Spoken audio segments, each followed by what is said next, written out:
এবার আল্লাহ দেখলেন সৈয়দনা ইব্রাহিমের হৃদয়ের মধ্যে ইসমাইলের জন্য ভালোবাসা বেশি না কম? কত বেশি জানেন? সৈয়দনা ইসমাইল যখন দুনিয়াতে এসেছে তখন সৈয়দনা ইব্রাহিম আলাইহিস সালামের বয়স ছিল 86। কত? আপনাকে বাগেরহাটে 86 বছর বয়সে কারো বাচ্চা কাচ্চা হয়? হ্যাঁ, আছে এরকম পালোয়ান? আছে কেউ? নাই। সৈয়দনা ইসমাইল যখন এসেছে দুনিয়ায় তখন সৈয়দনা ইব্রাহিমের বয়স কত ছিল? 86।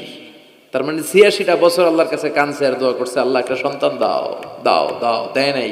86 বছর বয়সে যে সন্তানটা দিল, ওই সন্তানের প্রতি মায়া, দরদ, মোহব্বত, ভালোবাসা বেশি না কম? আল্লাহ দেখতে চাইলেন ওই ছেলের জন্য মায়া বেশি নাকি আল্লাহর জন্য বেশি। আল্লাহ ডেকে বললেন, ইব্রাহিম দেখি হৃদয়ে কার জন্য দরদ আর ভালোবাসাটা বেশি। যাও আমার সন্তুষ্টির জন্য 86 বছর বয়সে পাওয়া কলিজার টুকরা দুধের বাচ্চা ইসমাইলকে